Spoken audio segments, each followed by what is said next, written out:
The crime crisis in America's biggest cities, mostly blue of course, has become impossible to ignore. Zero bail laws, short-staffed police departments, and now the socialists saying they want to defund the police. It's left a lot of criminals on the streets. Fresh data from police chiefs now exposing just how bad the divide has become between cities that excuse crime under Democrat rule versus law and order cities and states that try to stop it. Our crime correspondent Jason Montera has our briefing. Jason? Yeah, Ed, so the Major Cities Chiefs Association, which represents police executives from across the country, released their violent crime report for the first half of the year, and the numbers are revealing. According to the survey, three major Florida cities, Orlando, Tampa, and Miami, had just 29 homicides combined from January through June. Miami, in particular, had only 8. Now, compare that data with Chicago, which recorded a whopping 211 homicides over the same 6-month period. That's more than 7 times the total of Orlando, Tampa, and Miami put together. Here's another way to look at it. Chicago has had more homicides over the last week, 11, than Miami has had in the first 6 months of the year. In response to this report, Governor Ron DeSantis said that Florida's crime rate is at a 50-year low and added that this result is what happens when a state enacts policies that are tough on criminals and have leaders who support law enforcement. Billy Woods, he's the president of the Florida Sheriff's Association. He agrees with the governor, telling us that the state's model is easy to replicate if there's the political will. Our judicial system is more than law enforcement. It takes law enforcement, it takes our prosecutors, it takes our judges, it takes our legislators, and it takes our governor. If you have any one of those that goes outside of that path, then you're not on the same page. You have to hold adults accountable, and you have to hold juveniles accountable. You cannot provide these diversion programs, overlook crimes, give them second, third, fourth, and fifth opportunities. When you put all of that together, that's when you will have a safe community. Another data point that stands out in this violent crime report, Memphis, D.C., the two cities where Donald Trump sent federal resources to, their homicides for the first half of 2026 have been nearly cut in half. Those are results that Chicago could see if they asked the president for help rather than play their political games of resistance. Ed? Absolutely. Jason, thank you. Let's turn to our law enforcement panel now. Bring in retired FBI Supervisory Special Agent Chris Hinkle. Alongside him, former FBI Special Agent and Navy SEAL, our friend Jonathan Gillum, author of Sheep No More. Gentlemen, it's so good to have you. Thank you. Good to be with you, Ed. Chris, let's start with you. I mean, look, if the federal government gets involved and goes into Memphis and D.C., it's pretty clear what the National Guard has done, what common sense policing has done. Why are the Democrats so resistant? I guess they're resistant because it's a change in administration and a change in policy. In addition to the law enforcement flooding the zone resources in Memphis and D.C., I had the opportunity to sit with Kash Patel, traveled up to D.C. and spent the afternoon with him and my fellow retired FBI agent John Nance. And we talked about this in particular, the FBI's partnering with Homeland Security to address the violent criminals. If you look at the statistics, 4 to 5% of the violent criminals that are out there are responsible for over 50% of the violent crime. So when you take the policing that is being done in these Republican-led cities of forcing the resources of the federal government into hotspots like Memphis and D.C., that coupled with the partnership between the FBI and Homeland Security at removing these violent criminals, many of them that entered the United States under the previous administration with their open borders policy, you get this precipitous drop in crime. But you're still going to have these anomalies that point out the lack in leadership in some of these cities like Chicago. Yeah, Jonathan, on the point of Chicago, I mean, the idea that they had the same number of homicides in a few days, I believe, Jason said, as Miami had in 6 months. I mean, there seems like some obvious reasons for that, no? Absolutely. I mean, listen, we can say that this is a tactical law enforcement or how law enforcement is used, and that's true. But overall, this is a political problem, and that is really shocking when you think about it, Ed, is that all of this crime, it's not necessarily caused by politicians, but it's allowed by politicians.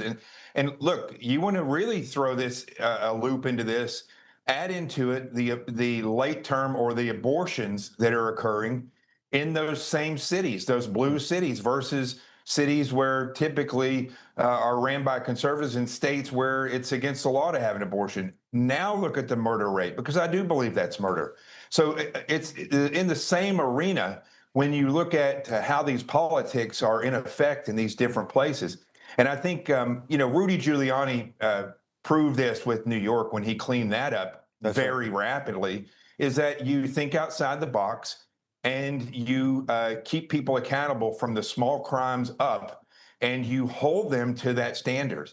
And I think once you do that, if you went further in these statistics and you showed where the homicides are coming from and just crime in general, you're going to see that it's in a certain area with certain groups of people. And in Chicago, really has to do with a lot of gangs and black on black crime. And that has spilled out into the mainstream areas in and around that area. And the same thing with Memphis. Yeah. Chris, on the leadership point, you've got Democrats ruling Chicago and Illinois overall as a state for decades. And the current governor, J.B. Pritzker, thinking about running for president, goes on CNN not to talk about this, but to question the president's use of his protective detail on that recent trip with Air Force One. Take a listen to this. I want you to react. He put people in harm's way to save himself. That's who Donald Trump is. And he's willing to put our troops in harm's way in the war in Iran. He slinked away, literally, in a catering truck while the reporters and his own staff were on a plane that apparently was under threat. I mean, Chris, we could talk about what the Secret Service recommended to the president. I wouldn't question law enforcement. They said, get in the catering truck so that you're not assassinated. But beyond that ridiculousness from Pritzker, why is he second-guessing the Secret Service and the president and saying you got to protect lives when he's not protecting lives in Illinois? He's trying to deflect from his own ineptitude as a leader in Illinois, questioning what the law enforcement decisions and using terms like in harm's way. I spent over 25 years as a federal agent, 33 years in government, and spent a lot of time, even 13 years in the military, spent a lot of time in harm's way. That's what you sign up for. The president is required to be protected. So this is just a ludicrous statement by the governor. It is different once we have a change in leadership, not just with Donald Trump. Now we've got a new attorney general that's focused on bringing accountability. You've got the not just the governor down in Florida, but you've got the attorney general, Udmire. I've been on panels with him recently, about a year ago, flew down to Florida to talk about some of the crime problems in Florida and how he was addressing them. Got a great attorney general there.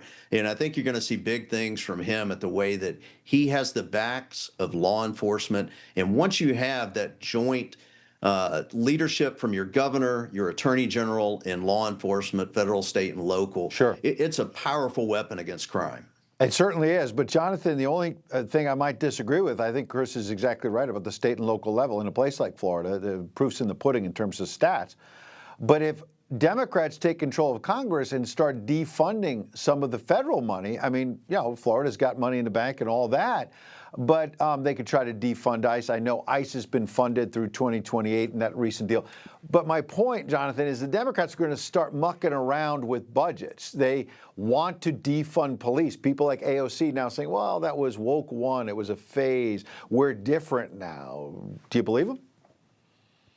No. You know what woke one was? That was the same as the first Intifada over in and around Israel.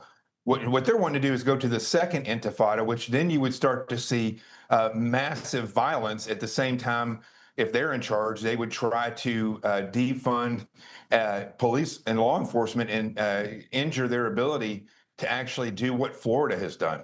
And look at the verbiage that comes from Florida sheriffs. They are tough. They are no nonsense, and they believe in the Constitution and public safety, which, I may add, is in the Constitution.